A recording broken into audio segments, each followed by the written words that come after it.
Man skal blive lærling hos Lind Jensen, hvis man ønsker en bred uddannelse, hvor det er, at man bliver taget seriøst, og hvor hvis man har et eller andet problem, så kan man bare gå til sin værkfører, og så bliver det løst med det samme.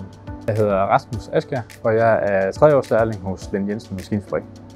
Til daglig der er vi opkort som lærling, hvor vi står for save og klip, og vi er også i svejseafdelingen, hvor vi svejser alle emner sammen. En gang må vi også ned i rustfri og prøve det af. Og også hvis nu der er en spidsbelastning dernede, så kan vi komme derned og hjælpe. Man får mange specialopgaver, og de specialopgaver, der kommer ind i butikken, kommer tit til lærling, netop hvor vi får en god uddannelse. Og socialt, der har vi det også rigtig godt på fabrikken. Vi har blandt andet badminton her om onsdagen, hvor ejer og lærling spiller på tværs, så det er rigtig hyggeligt.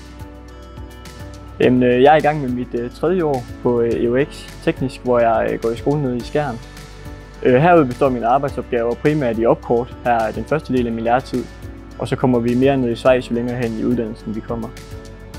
Lind Jensen det er et rigtig rart sted at være lærer. Vi har et rigtig godt forhold til både vores svende og til de andre lærlinge, og vi har en personaleforening, der sørger for at lave en masse fede aktiviteter. Så hvis man godt kan lide at arbejde med spændende og udfordrende opgaver, så skal man blive lærling her på Lind Jensen Maskinfabrik. Man får meget ansvar som lærling, og vi har et rigtig godt sammenhold og er gode til at hjælpe hinanden også. Så hvis man både kan lide at arbejde selvstændige grupper, så er det et godt sted at søge.